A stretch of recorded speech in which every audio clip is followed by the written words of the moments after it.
My name's Andy. I'm going to be chairing the talk, obviously, today. What I'm going to quickly do is let everybody introduce themselves and what they do, because obviously these guys know more about them than I do. What we're then going to do is very much have a chat. This isn't slides, rules, regulations. We want to have an open chat, and really we'll explain what we're going to try and do and achieve here today. At the end, we're going to play a very short 60-second video that this amazing man in front of us created with me and the rest of the team to promote...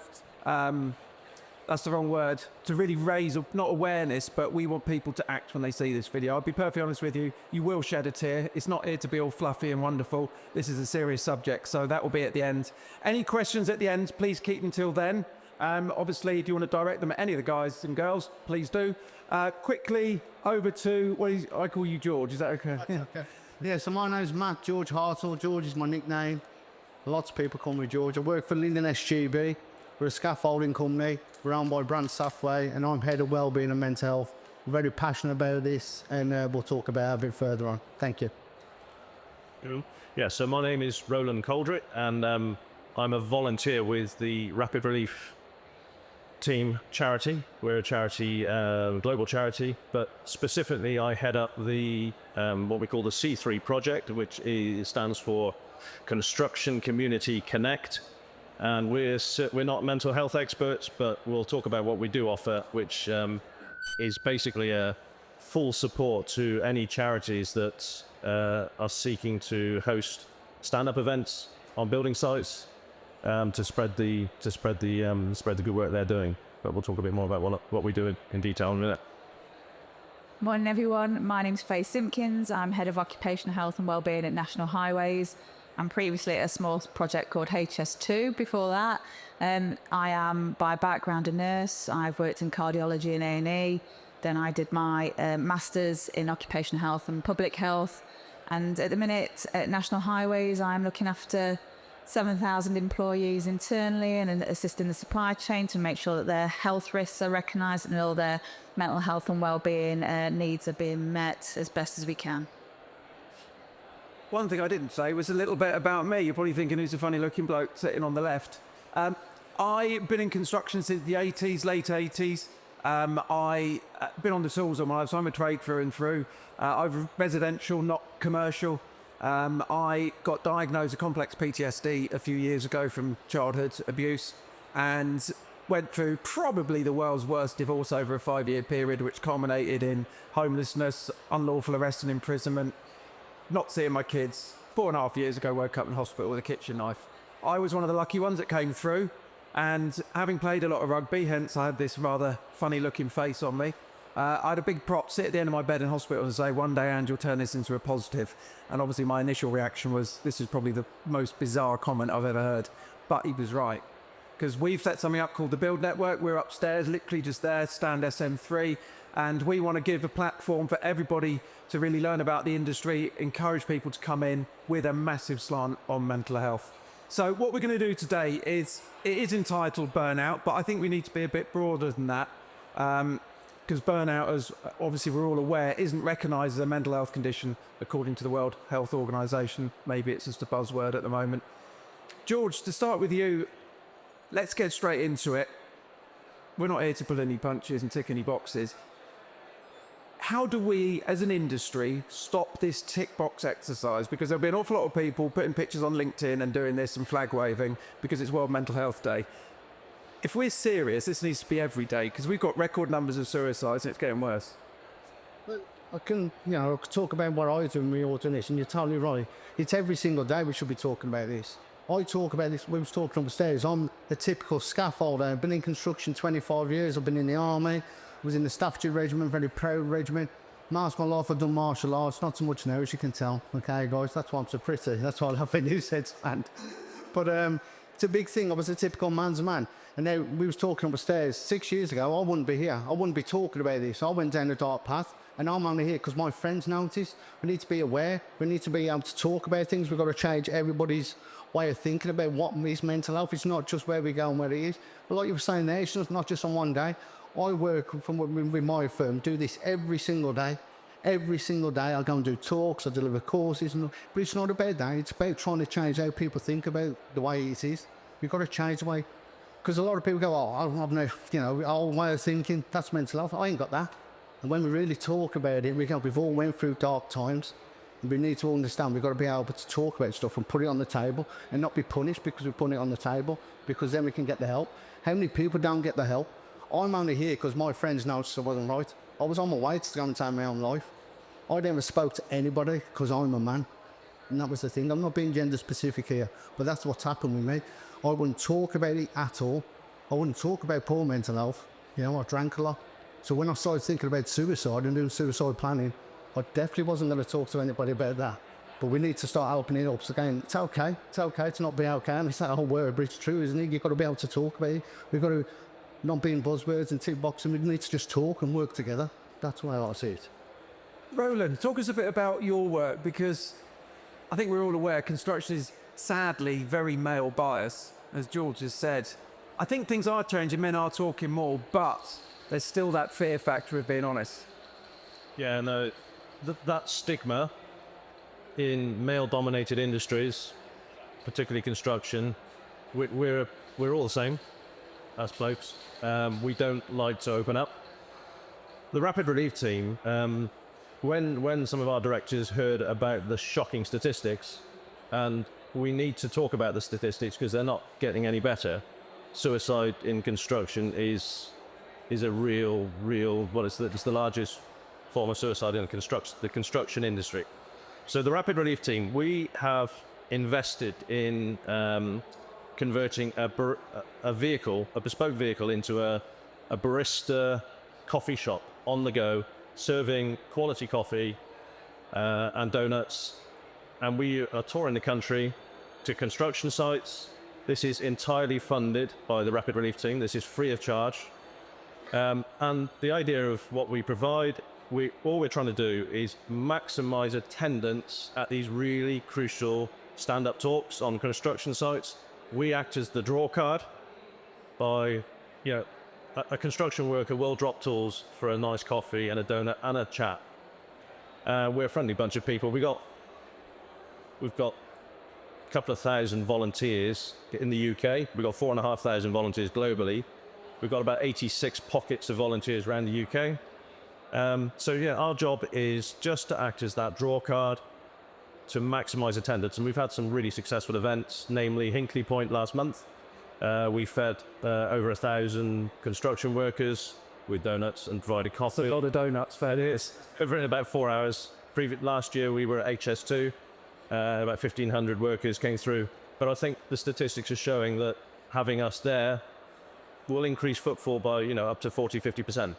So, if anyone wants to talk to me after this, I'm more than happy. Big construction companies, if you're working with the likes of Lighthouse, Mates in Mind, Construction Sport, Andy's Man Club, they all know of what we're doing, and we're there to support. Brilliant. Fay, we're very much on the same page. We're having a little chat beforehand. I'll let you all into a little secret. We don't pull punches here. Right, mental health, first aid, 2-day course. My view, and I think Fay may follow this, but I'll be blunt, it's a load of old bollocks that makes people a lot of money. And this has been proven by research. There's something called the Farmer Report. Obviously, you guys are When are we going to put money at the back and people's health at the front? Sorry, that's a big question. No, it is, and I've been speaking about this. So I've been with a bunch of my colleagues at a professional conference the last couple of days, and we were looking at mental health, trauma, and we were looking at all the meta-analyses and all the research that's now starting to come through that mental health first aiders, it's just not there, the research. That 2-day course, it raises awareness, and having that awareness is really key. But it doesn't necessarily correlate to an output at the other end. Would you say it's trying to do like a 4-year degree in a 2-day course? Because I know somebody that did this course, had somebody come to a groundworking team who said, I'm done, help. And he was like, I've done a 2-day course, mate. And there is, and that's the thing. So in National Highways, I inherited 180 mental health first aiders.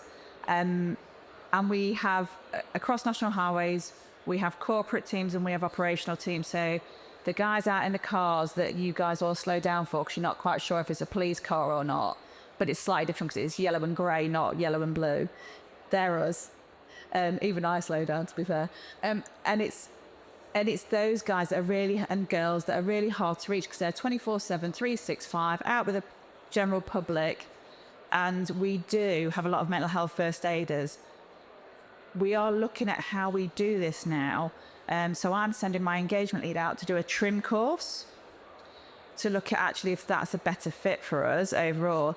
And actually my longer term plan is to convert my mental health first aiders into wellbeing ambassadors and give them a much broader scope of what they do. So health and wellbeing.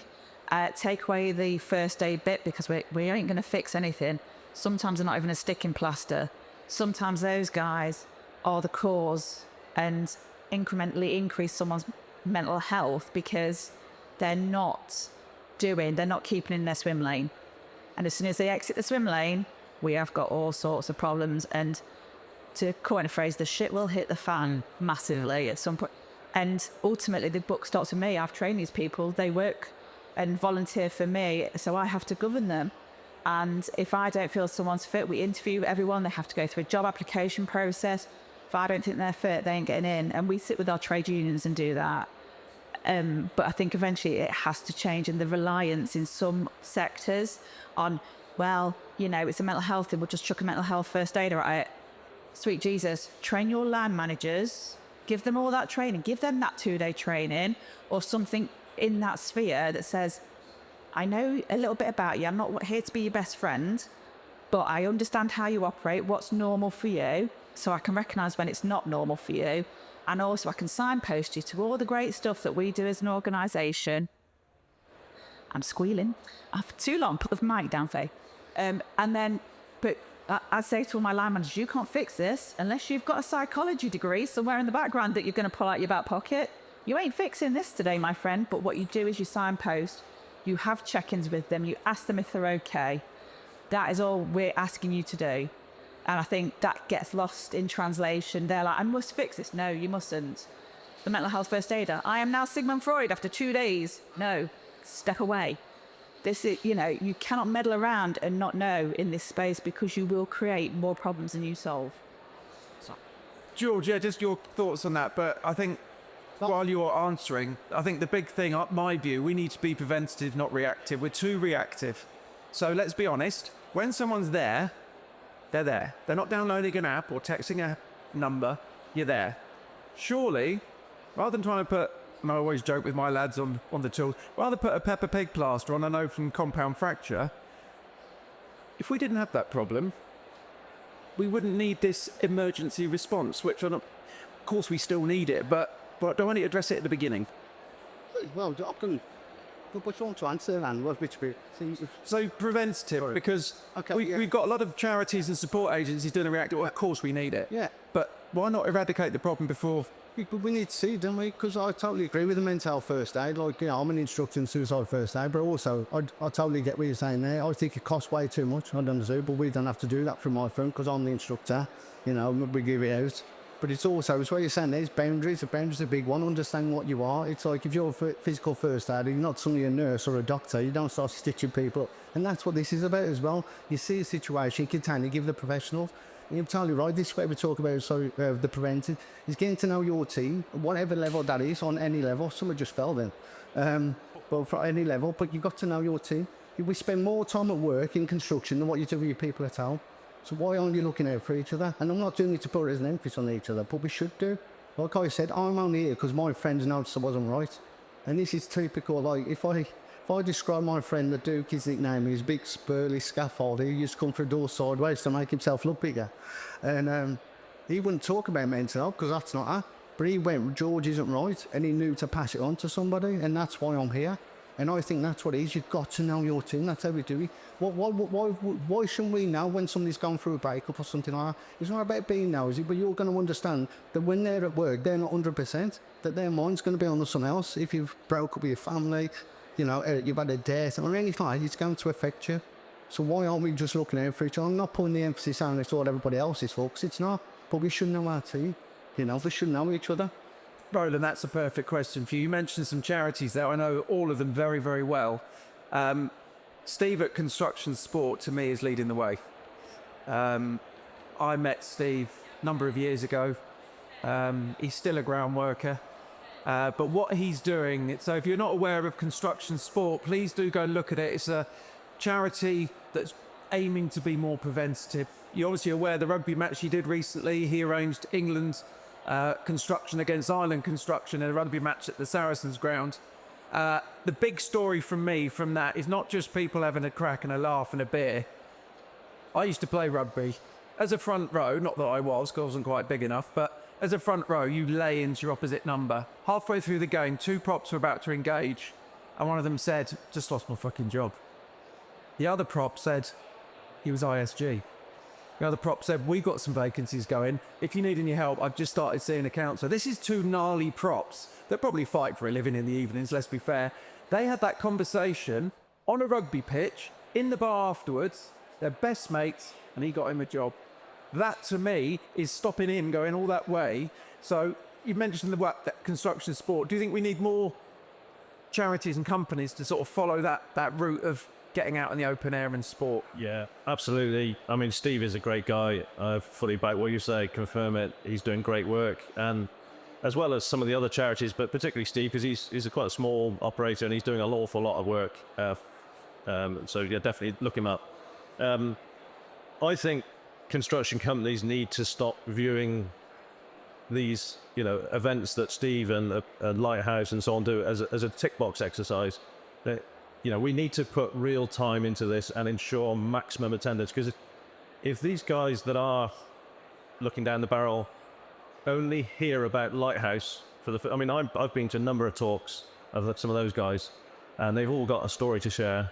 They're very emotional stories. And I'm sure George will have a similar one to share. These guys, some of these guys at the construction sites are still only just hearing about Lighthouse for the first time, yet last month. And, there's an incredible amount of resource available immediately. I mean, Lighthouse is a great reactive charity, I would say. Yep. Mates in mind, I'd say more preventative. Yeah, that's more the way they work. Steve at Construction Sport is great at bringing folks together to have a chat, and sport is a great way to connect. We're hoping to do a cycle ride with Steve from Hinkley Point to Sizewell, and Rapid Relief Team will be there to support with refreshments at the start and finish and on the way, various feed locations. So really excited about that event. Yeah, I don't know what more. No, that's... But there's charities. There's probably other charities that I haven't mentioned. Yes, we've obviously got Mates in Mind, Construction Sport, Lighthouse, Crash, Rainy Day Trust. I mean, there's many. But, Faye, let me put it to you about what some of the charities are doing. This tour the Lighthouse do, that was when I consulted for them. That was a tour I did for a brick and roof tile manufacturer called Wienerberger. Their brief was they want to bring trades closer to the brand. So we came up with a few ideas and they went with that one. So when I was doing a bit with the Lighthouse years ago, I suggested this because it's in my opinion, the SMEs and the micros, 98% of construction, that need this support. I'll be honest with you, going out, telling your bloody story every day ain't good. You're revisiting trauma. I know 2 people on these tours now that are in bits.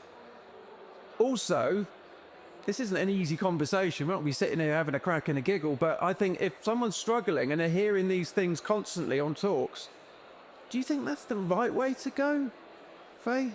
It's really difficult. If you speak to anyone in the NHS, in the traumatic services, anyone that is experiencing that on the day-to-day, and you are reliving your own lived experience on the day-to-day, and you are hearing yourself speak, you wear your own resilience down by doing that. To help others, you are literally emptying your cup. It's as you see, it's several times a day for exactly. weeks, months. And, the best psychologists, all the psychologists that are trained, they have time to go and speak to someone. They have a release valve where they go, do you know what? I've had all these difficult cases. This is what I've spoke about. And yet, and again, the volunteers, if it wasn't for that story, your own lived experience, we wouldn't have the traction that we have in construction now. But we have to look after each other, and you have to be able to have that self-care bit where you go, do you know what? I have to look after myself now because I'm struggling. And that is perfectly allowed.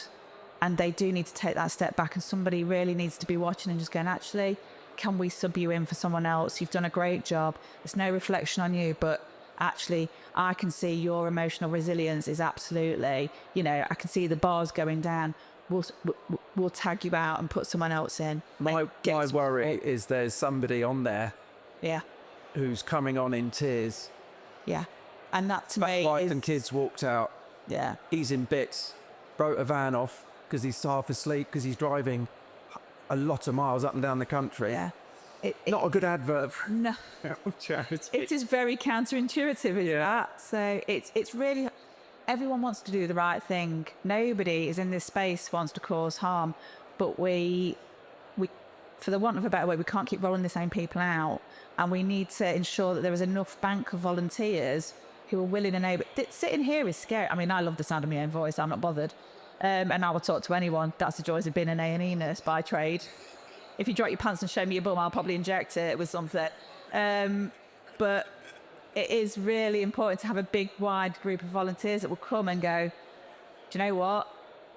I'll do it today. It's fine. You go and take 5 minutes. Go and, I come to these things for the merch. I'm not going to lie. I will. If I don't go back with 7 bags up on the train from Euston later, I'll be very upset. I'm very tactical now. I'm like, is this a good thermal cup or not? But it's that type of, you've got to, I can't help people if I'm not resilient. I was in hospital early this year. I nearly lost my life due to my colleagues in the NHS, God bless them. And I couldn't do my job, and people stepped in to help me out, and I got back and people were like, you're right, Faye, you're right. And I'm like, I don't like being on the other end of this. I don't like it. So now I'm back going, are you all right? Is everything all right? And it is, you need, the people that do also need the help as well. You've got to make sure that they are resilient enough to do that job for you. And if they're not, give them the support. There's no bad thing. George, I'm going to ask you quite a big question. July last year, I chaired an event with all the charities, representatives from CITB, CLC, Consider It Constructors Scheme. Whole idea was to bring everybody together because there's 3.2 million of us in construction and home improvement. That's quite a lot of people. My view, charities are fighting. And I know they are because I've worked with them all. If we can come together, we can solve this a lot quicker.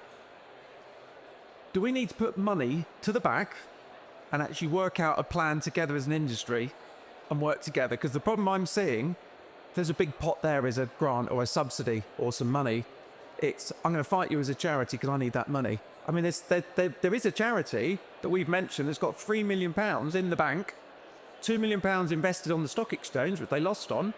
Meanwhile, we've got record numbers of suicides. And that's public knowledge. That's on Google. That's not No, I think pub that's talk. right. We've all got to work together. That's how it changes. How do we do that, George? Stop pointing in, like, as I were holding cards. We don't want to see my cards when we're playing poker. It's about being open. I am very fortunate. I am lucky with my firm. Yeah, I am very lucky. Like you were saying there, it's about looking out for yourself. I go to counselling now as well. Straight. I used to anyway. But what I mean is, I wouldn't be able to do my talks if I was still going through it. I'm not saying I'm super healed, but it's like I went through it and I've done it. Because if not, like you were saying, I keep with the same childhood trauma and things like this. It's if I wasn't healed, I wouldn't be able to keep doing one of this. But you've got to be open. We've got to be able to talk about this like this. That's how, with all the charities or everything in every business, we've got to be able to go, let's work together. What can I do to help you? What I was doing today wasn't it straight away. I'm not doing it to put the company forward because it is. Well, I'm just very lucky my company do it. How can we help? How can I help you? You tell me, I'll say to Faye. If there's anything I can do, I'll come along because I'm happy to do it. If anything we can do to change, that's how it is. It's just being open like this. I'm willing to help. Well, what can we do? Put your hand out. What can we do? How can I help? Roland, you probably see stuff right at the, hate to say it, right at the end. What's your opinion of, you go to a big site, contractors, subcontractors, far too many people. Do you think we're still not coming forward for help because we're worried the boss might see us, lay us off, not pay us at the end of the week? Or are you seeing more and more people going, I've got the support to come get help from you? It does vary. I would say it does vary from site to site. I've witnessed some companies taking this whole issue really, really seriously. I'd say Hinkley Point actually They've put, I mean, they've got 11,000 guys there every day at the moment. They are putting a lot of time into this. We are definitely going to do more events with those guys to maximise throughput of people that are reaching out for help. Going back to a point you made earlier about these guys that give talks, burning out. If I say take the other view from that, I've witnessed 100 construction workers in absolute silence drinking in someone's personal story, and it's that sort of passion that gets through. These guys will listen, and if all they do is take away a card with a number that they can, okay. It's the balance, isn't it? Yeah, it is the balance. Yeah. Are we doing enough though? We can't be, because the statistics are, unfortunately, are going the wrong way. I think we just need to talk about stats. We work closely with ONS, and I had a video call with them only a couple of weeks ago because they gave us figures to put out of suicides in construction. Now, ONS break it down to England and Wales, Scotland separate, and so is Republic of Ireland. The figures we've been given the last few years, and this is something we're going to publish soon, they've got wrong. Now, this is nothing against ONS because they're very good data analysts. I can't read, as you know, your Excel sheets for subgroups, minor groups, and I get lost trying to spell my own name. So we've had people that have worked with them. The problem is, I'll give you an idea. This is where I think we do need to focus on stats because they're horrendous, but part of their readout is skilled workers. To me, that would be construction, but it includes trades like jewelers. So the problem we've got is also looking at this. If you're not in construction, let's say you've got a month off because you're ill, or you're between jobs, you do a bit of delivery driving. If you pass away, you're not down as a suicide in construction. So we feel the numbers are actually a lot worse than they are. And Faye, in terms of numbers, do we become too focused on them? Because the problem we've got is we haven't got an accurate figure. We know it's bad. I think the $1 million question is, do we need to shy away from it and look at more preventative things and think of numbers? Or, as we said earlier, does that go back to your spreadsheet? And this is the golden nugget that we need to crack.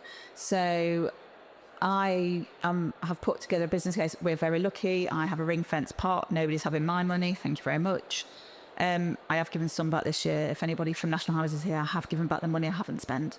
But the problem is, and they are the problem, is the people in the board, your C-suite, the guys that do the numbers, right? They are no longer at, or may have never been, at the sharp end of this. And they just see you asking for money to keep putting in and don't see the other end. And so I've done a lot of work on return on investment. It is a black art, my friend, because you are dealing with people. We sit in the grey. We are not black and white. We are not a spreadsheet. And certain things, I mean, don't talk to me about Wellbeing Wednesdays and Fruity Fridays because I'll drop kick you. As a rugby player myself, from the second row,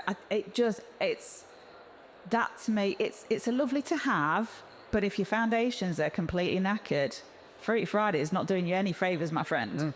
So it's about actually knowing the risk. What is your key thing? Even if it's one thing a year, get your funding for that, because then you can show we have put this money in here, we have done X, Y, and Z activities, and then we can do a survey or whatever at the other end of it.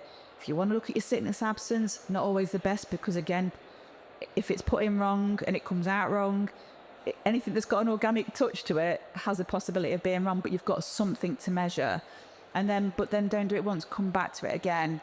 Do it again, see how long. And we know a lot of the wellbeing input doesn't have long-term effects, but having that option there for people to engage with when they want to in a proactive way, things like yoga, and it might not be everyone's thing. I can't do mindfulness because I just giggle all the way through it. But we do it for people because that's their bag. Yeah. And in that moment, it works. And I know 10 days later, they'll have forgotten they've even done it, let alone the effect. But that's a cheap win.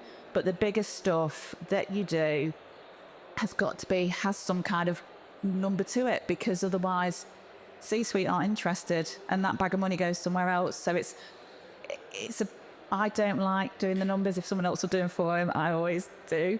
But I think you've got to have quite a strong business case and be able to drive that home for that cash at the front end. And prevention is definitely better than cure. So for me, if there's anyone who runs a system out there, I always go, how much did we spend on employment tribunals in the last 18 months? How many of those employment tribunals were linked to reasonable adjustments, mental health, physical health, things where had the line manager been trained really well, they'd not, had a massive fallout. How much money would we have saved by not going here, sign this form and go away? I think you've just sadly summed up where everybody tier 1, tier 2 micro SME is at. You need to have a strong business case to help people. And I find that really sad. Great work you're doing, but we talked before. Yeah. Suddenly you're putting a price on someone's health. If you walked in on crutches, you're going to hold the door open, you're going to help them. You can't see mental health obviously anywhere near as physical. And one thing that we've seen in the last probably couple of years is the research is coming back. George, SCAF, proper trade. Very precious. Very precious, yeah. Obviously it's cold out there. Your poles are horrible to play with. So let's look at one thing that's very difficult, and Fay, I'd like you to comment on this afterwards as well, is construction's tough. Working away from home, living in shit accommodation, drinking too much, eating crap food, pressure to get the job done, not getting paid, missing your family. But there's a lot of stuff externally coming into your head while you're in work. Do you think we need to look at that as well? I'm going to be honest. I had a call with a very good friend of mine, a plumber up in Scotland last night. He just yesterday morning lost a very strong case to see his two girls he's not seen in 16 months. He had a concrete case, but I know this, I'm still going through it. Family law, unfortunately, isn't what it should be. I'm really worried about him. I can't pop up and see him because he's in northern Scotland.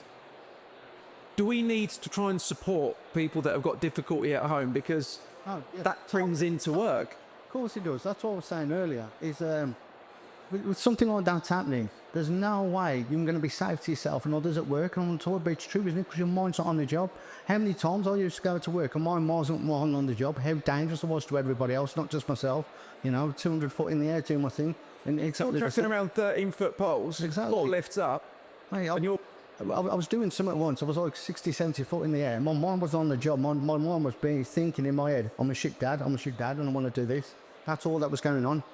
And my mind wasn't on about my own safety or anybody else's, and it was dangerous because of all this. And that's it, because we didn't realise, hopefully your friend's able to get some support at work, because that's what's needed. You need to be able to go, this is going on, I need a bit of help, and that's what we need, is that kind of thing, isn't it? To go, okay, we'll support you for now. Let's see what we can do. Sorry, Roland, straight back to you, Fay. Just because you're 8,000 people, there's obviously a lot of people bringing external things into it. Do you see that? Do people open up or not yet? Yeah, do. So for me, there is no switch that goes, today I'm at work, therefore I shall forget everything that is going on in my life. It's the organic, it's our nature. You bring your whole self to work, whatever's happening in the background, and we come back to this, we can't fix that, but you can support that. And this is what I say to my line managers. That's it. Work-related stuff we can change, right? That is in our gifting as a workplace. If it's change, if it's roles, if it's relationship, if it's demands, we can look at that and make tweaks, adjustments. If it's the home, there's not an awful lot we can do about that, but we can show empathy and support and say, do you know what, actually, if you need something, here's the EAP, here's that, text some time, whatever that looks like. And it is different. So the guys that work in the office do the design, it's different for them than it is for the guys out on the sharp end, on the tools. And, the health and safety at work Act, which we've mentioned as well, which we covered yesterday at my conference, is about there is that duty of care. Legally, all employers have a duty of care for their employees' health and safety. Physical and mental health is included. Sorry to interrupt. I find this fascinating. HSE pumped this law out all over their social media feeds, LinkedIn. Go and have a look at it. I replied about a month ago, I think it was, and said, please, can you define this law? When it was passed in Parliament and what the legislation is, it was very fluffy. Not one account, as in a company, has gone to court and been trialled over this. So my view is this law needs to be a bit firmer, because at the moment, 2 a day, whatever the figure is, something's not right in place. Yeah. Sorry, Roland, I'm going to... You're there, you're seeing these people, you're doing a bloody amazing job. If you could, would you say more and more stuff is coming from home? Because my view, we're not taught anything.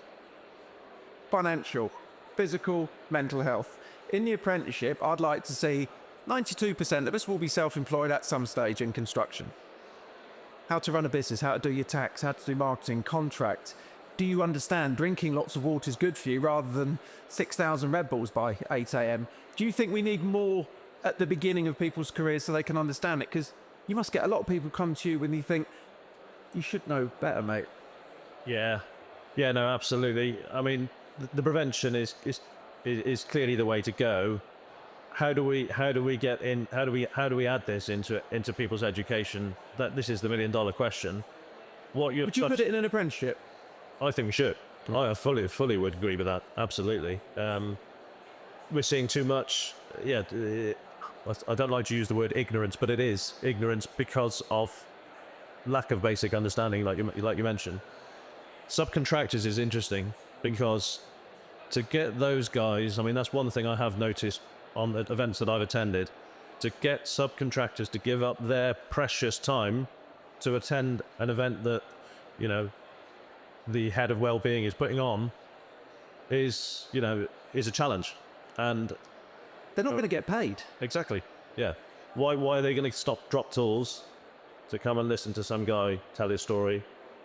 That's where the coffee and the donuts and the burger meals that we provide can just act as that little draw card. And, as I say, we're there for it. Yeah, can I add as well, guys? We've got to understand people getting judged on their actions. That's what you need to know your team. What I'm saying is, let's say Joe Bloggs has been at work 7 days a week for the past 7 years, and everything's great. And then all of a sudden, he's coming in on a Monday morning and he's stinking of ale. A lot of people will just go, I'll red card him and get him off site. But if you know your team, you must know that something's going wrong. I'm not saying he should be on site drinking, because that's a big no-no. What I'm saying, he's being victimised for that action there, instead of saying, what's going on with Joe Bloggs? Because he's never usually like that, so what's going on? And I think it's too quick sometimes to punish people straight away. They need to see what's going on. Because when then you find out he might have had a breakup with a marriage or something, like you were saying with your friend and yourself, it's heartbreaking, mate, And then you've got to go and see your kids. That's a big thing. And that's why, because we don't know anywhere to go. We don't know where all these charities or people to talk to. That's how we do. We self-medicate. And a lot of the time we get punished on that. And I think that's a big thing we need to try and have a look at. Well, you've got to know your team, look out for each other. I'm a big ambassador for that, yeah. Always like to finish on a positive, because we've had 40 minutes of trying to obviously discuss and sort out mental health. I don't think men are as afraid to talk and open up as they used to be. And this conversation with Ian, my mate last night, the plumber, was actually quite natural. Even though I speak to him a lot, it wouldn't have happened 10 years ago. Fay, if you could summarise the last few years, the positives you've seen increase in your role? Well, I think one of the positives is that I am sat on a panel with 3 chaps, hooray. But normally in this space, there's a lot of women who sit in my role, which is fine. But again, at National Highways, we have a men's talk network now that's just really launched. It's had a massive thing, and we've set it up, and then we've stepped back and gone, this isn't our space. We will happily come and support you, but actually this is your space to do what you want to do in terms of talk, have that interaction in a safe space. That wouldn't have happened 10 years ago. And I think it is more of, this mental health, it's about positive as well. We don't have to wait till we're all crippled by it. And the chaps do tend to wait until they're crippled by it. If you talk more, and and my husband's like, oh my God, she's at a coffee shop again with her friends eating and watching. I mean, I'm sat here, I am listening to you guys, but I'm watching everybody walk past it because it's like my favourite thing. But it is, you've got to find what you like. And if that's a sports club, or if that's coffee, whatever that is that floats people's boats and brings them together to have organic conversations, We don't go, right, we need to talk about your mental health. I just want to, just talk. Yeah. Man. And if whatever comes out of it, talking is such a great thing. And if we can encourage more people, especially the men, to just have those conversations, because things are said in passing that people pick up on. And that's what you're looking for. And that has changed meteorically. And I think as mentioned, Steve, with COVID, but that did change as well, because it changed how people interacted with each other. And I think that had something to do with where I think they realised, I need to talk to people because I'm now isolated and lonely, or I'm on this site with only a few people. It just changed how the horizon looked for it, I think. Roland, positive from you. I just want to drop something in before you answer. One thing that Fay, very funny. I tried mindfulness and this bloke's voice just wound me up. And after a minute, I just turned it off. But some of my mates love it. Breathing exercises. Do you do much work off the beaten track? What I mean by that is, rather than what the NHS, who do brilliant work, but obviously they can only do certain things like emotional freedom technique, Kundalini activation process, all these alternative ways. I've seen some brilliant results from this. Do you think we need to do more of that? Because it's a big positive, because it's free. Absolutely. Do it online. Well, that's a positive thing if it's free. Yeah. I don't have any personal experience in those things that you've mentioned. If I may come back to the positive thing, if that's okay. Yeah. So It's a crack question. Yeah. Well, no. I mean, it's not a question that I don't think I can probably answer that one if I'm not. Positives in your So what I want to say is, let's look out for each other. I'll just reiterate our offering, and this is a free offering.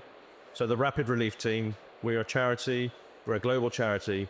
Let's make your next, and let's have these events more often, these stand-up events. Let's get construction workers together, talking about these things. And, what we're offering again is a free service to your event, your construction site. We'll provide the coffee, we'll provide the food, we'll provide the draw card, and let's get a really great attendance at the next ones you do. And let's not just make it an annual event, the mental health week or day, which is rubbish, as we've already talked about that. We need to be doing these events more often. Let's spread the word. But I think most importantly, if we could go back to our businesses, go back to our construction sites, let's spread the word. We need to look out for each other. How are you? You okay? Just, it's 3 words, isn't it? But how do we spread that around? Well, the answer to that question is, we will promote all the good stuff you're doing on the Build Network all the time. As we grow, we're only literally out of the ground a few months old, but as we grow and get bigger, if anyone can see what the great work you do, I think it is obviously going to help. So, George, we've known each other long enough. The positives you've seen the last few years? Well, everything we've been saying, just sitting here doing this, look how far we've come. I first saw you was at a rugby club down in London with, oh yeah, I remember. God, it's like what you were just saying there. It's be a good person. It costs nothing to go, are you okay? Costs nothing. Costs nothing to be okay, just to say, be a good person. That's all it is. And that's on any level. Even if, let's say, it's some, I don't know, branch manager here, ask them as well, because they're going through stuff, and just because you don't think they are, it costs nothing to go and ask if they're okay. Nothing at all. It costs nothing to be a good person. And it's okay if somebody tells you to go and get lost. I'm okay. I'm a scaffolder by trade. I've been called lots of things over these years. I'm okay. I'll just go understand some people are going through stuff and stop making it about myself when I'm talking to somebody. That's a big one, Sorry, I see your face there. No, the other thing which I think we'll finish with is, do you know how much easier it is to be nice to someone? And I think we forget this. You have no idea what all these men and women are going through. You're in the shops, you open the door for someone, you might have really picked them up. And I've noticed, when you do that, you often get a thank you, a smile. You might have really helped that person. And I'll tell you one thing, it's a fucking good feeling. Rather than, get out of the way, or stop driving like a swat. Be nice. It releases some chemical, I don't know the long words. Being nice to someone is easy, it's free, and it makes you feel so much better. So I think where we like to come to an end, because we've got time for a couple of questions before a short video. First of all, thank you to brilliant panel. Brilliant panel. So I've just been told no time for questions, but to finish with, we've got a 60-second video It's not a positive, but we did this with the help of Rich here, brilliant videographer, to get companies thinking. So I think we're going to quickly play that, and then because we got to finish, we will be at the back taking mics off if you've got any questions for us. It's on our YouTube channel, so if you'll go on to there, there's some flyers here with the QR code. We've done lots of videos over the years, but this one was to make people think, right, what can we take back to our line manager? What can we take back to our company to create positive change is what we're about. So.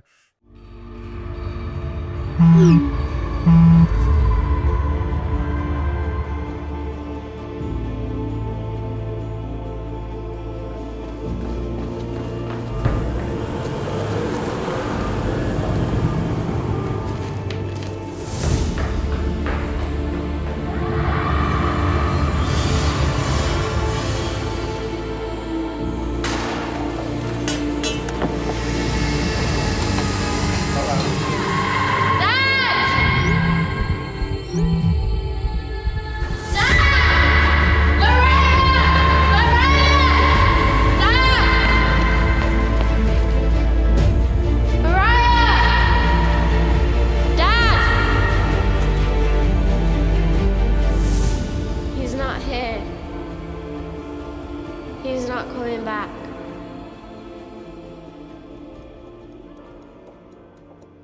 Let's work together, people, and make positive change. Thank you.